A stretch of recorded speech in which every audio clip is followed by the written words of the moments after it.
Hey everybody, it's Heather.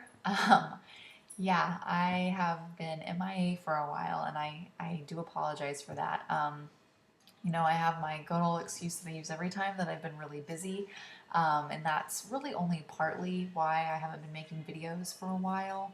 Um, One of the big reasons I stopped making videos was I was just so bogged down in, life and trying to get through school. And then also when I started my fourth semester, everything got really crazy and I was searching for jobs and I just wasn't really sure how my nursing videos would be received on the internet to somebody who's looking to hire a prospective nurse. So, I don't feel like there's anything bad on my videos. I feel like I'm really, positive about nursing, talk about how much, I like it and enjoy it. And I don't have any HIPAA violations on here or anything like that. But you just never know. People are sensitive about social media. So that's why I didn't make any videos for a while. And that's also why you might have noticed that my videos went private for a little bit. Or disappeared for a little bit. I made them private just because I just wasn't sure how they would be received. But anyways, since I last made a video, I have graduated from my program. I think the last video I made was when I was in level 3 of my program doing like PDOB mental health. And since then, I have completely finished a whole nother semester. I've graduated, I've taken, and I've passed the NCLEX. So, and I got a different job that I had before. And so, a lot of things have happened. So, this is just going to be kind of an update video to let y'all guys know how that went. So, I guess leaving off from, the last video, level 3, I finished off with doing PD and mental health rotations, which were interesting. Definitely reinforced that I don't want to be a PD nurse or a mental health nurse, at least exclusively. PD is really stressful. We are really lucky that we have an entire children's hospital here where I live. So you get a really cool experience of getting to be at an entirely pediatric based hospital, which is cool, but it's just so sensitive dealing with children that I felt on edge during my whole experience, so I didn't really get a chance to enjoy it. I also got sick and had to miss a clinical day, which is really stressful anyways, and then we had short rotations that semester, so when you miss one clinical day, it's kind of a big deal, but going to clinical sick is, a big deal too. That's not safe and that's not prudent practice. So anyways, I got through all that just fine. The big kicker came with level 4. I was not expecting for it to be so hard and so time consuming. I thought I was going to breeze through level 4. I thought level 3 was going to be the kicker of trying to just get through all those specialties that I wasn't interested in, but I was so wrong. Level 4 was by far the hardest semester that I've had in nursing school from all of LVN and all of RN. It was just crazy. It was first off the first semester where I had entirely new topics that I'd never learned before. Everything was really critical care based, really more acute and unstable patient situations. People with like ARDS and deadly heart rhythms and increased ICP. I mean, I learned the basics of those in LVN, but this was really what kind of accumulated in me realizing the difference between the education level of an LVN and an RN and the scope of practice is just how much more acute patients that the RN takes care of and is responsible for. So that took me through a whirlwind. The first test we had was learning to interpret EKGs and heart rhythms, and I was just so terrified of that. I'd never done it before. I'm still not very good at it. It's something that I definitely need a lot more practice on. But not only that, we had another class which was a management class, which is mostly online based, but it took up time. We had to do a research project and everything, which actually was more simple than it seemed at first, but it was just still one of those things that takes up your time. But really the big kicker for me in level 4 was clinicals. I was at our level 1 trauma hospital where I live, and that first off is just going to change your whole entire clinical experience, just the types of client populations that you're going to have being at a level 1 trauma center, which is also technically kind of considered our community hospital. was just really cool, really amazing to be there. We had clinicals twice a week. Some groups had clinicals only 1 day a week. So that was another thing that took up a lot of my time, was I had clinicals twice a week. And I also had a really good but difficult instructor. She had really high expectations of us, and she was very kind of no nonsense and did not appreciate or approve of, you know, slacking or anything like that. So that made it a little bit more stressful to get through as well. But I did it. I got through it. It's such a relief to say that. It sometimes felt like it was never going to end, especially, you know, doing LVN first. I felt like I was on a very long, never-ending journey. But it did finally end, obviously. So I graduated May 7th, and I took the NCLEX on June 9th. So that was just, you know, a little over a week ago. So that was really nerve-wracking. I don't remember being that nervous for the LVN NCLEX. Maybe it was because I hadn't been through it before and I didn't know, you know, how serious to take it or anything like that. I mean, I definitely studied and everything, if y'all remember my little videos that I made and stuff, but this time I was just really scared. I was really freaking out, especially because they just changed the nclex-rn test plan in April of 2013, so I knew it was harder. My school personally has an excellent pass rate, but it still dropped quite a bit from its pass rate before the NCLEX change. So that was really terrifying. Some of my biggest tips for NCLEX is to not overthink things. They're not going to ask you really in-depth critical care nursing type stuff. They're going to ask you basics, because this is a basic competency entrance nursing exam. Not to say that NCLEX isn't still hard, but they're not going to be asking you to, you know, interpret things that only a nurse with 5 years of experience would know. They're going to ask you things that somebody with nursing school basic knowledge is going to be able to know. So that's just something to keep in mind. As far as studying for NCLEX this time, I used a couple different sources. I used the 3-week nclex-pn review course, which is by the people who actually write the NCLEX. I used the Saunders 6th edition book again, and I used Kaplan. I would have to say, of all the sources that I used, Kaplan was probably the most helpful to me.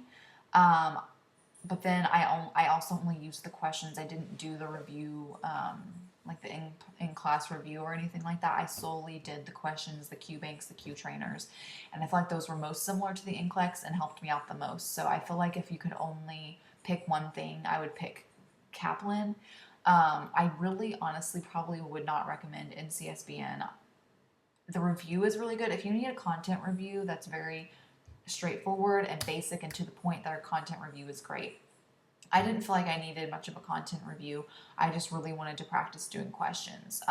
Then again, nclex-pn is good if you don't have a very high budget, because the 3-week plan is only $50. So that's great. It's definitely a good review, but I feel like Kaplan was better. nclex-pn was really hard. Their questions were weirdly worded, and I felt like I didn't have a good consistent score or anything like that I could really gauge my progress. I felt like I was so all over the place with nclex-pn. Some of my scores were in the 50s, some were in the 70s, some were in the 80s, and that really was making me kind of panic and freak out.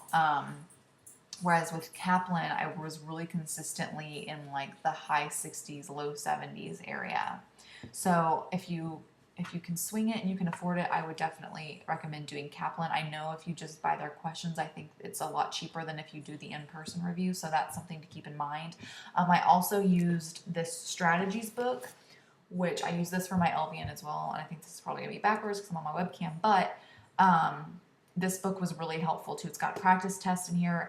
The strategies are somewhat helpful if you have trouble with test questions. I didn't really find that I needed to use the strategies so much. I just needed to use the questions. But I would definitely recommend something like this. This has a good number of questions in it you can do as well. If budget's an issue again, I think this book was like $30. I got it at Barnes & Noble, so it's probably even cheaper on Amazon. But this is definitely something that I would recommend to use for NCLEX studying. So yeah, I found out a couple days later that I passed. it was such a relief. I did the same thing that I did for LVN. I walked out feeling like I failed. It's just one of those things. I did notice this time though, I did get a few select all that apply questions. I didn't count them this time like I did for LVN, but I didn't get as many, I don't think, as I had for LVN. And I know a couple of my other classmates who passed with a low amount of questions didn't have that many select all that apply either. So I think they're starting to kind of maybe get away from giving, 20, 30 select all that applies as much as they used to, because I've had several people who didn't have maybe but 10 out of 75 questions that were select all that apply. So that's something to keep in mind. Don't think that you're doing bad if you don't get select all that apply, or don't necessarily think that you're doing awesome if you get a lot of select all that apply. So yeah, that's something to keep in mind. What else? I got a job. I'm still keeping my nursing home job on a PRN basis because I like working there so much. Plus I'm comfortable there. I know the routines, I know the residents, and I just really like the facility that I work at. But I got a job with one of the major hospital systems here in Austin where I live.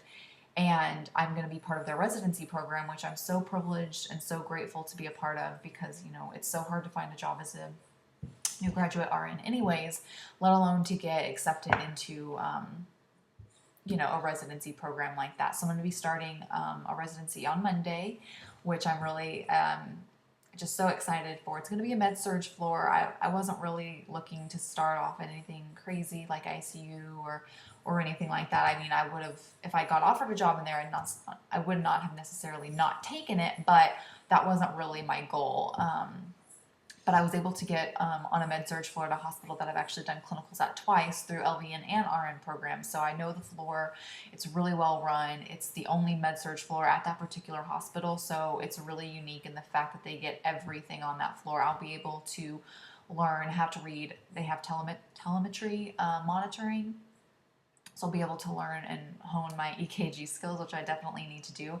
And they also give chemotherapy on that floor, so I'll be able to get chemotherapy certified, I think in 6 months to a year, which that's just awesome. I want to be able to have so much of a well-rounded experience, and I think that's really going to benefit me later on whenever I either, want to advance my career or move on to something else. But I don't anticipate wanting to move on for a while. I want to really, get comfortable with the floor, hone my skills and be a part of, a family at work, and, be part of things and help improve the floor and the situations that the patients encounter there. So I'm really, really excited about that.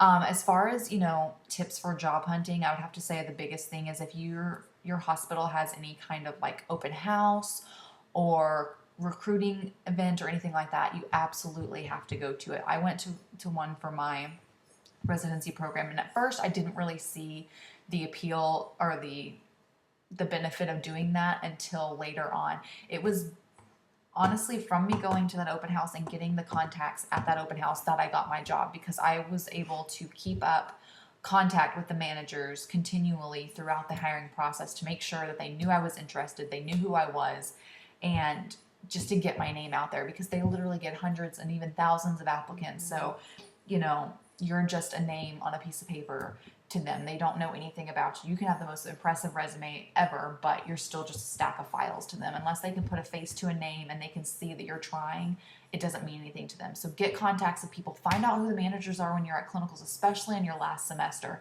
Stop by their office if it's okay with your instructor.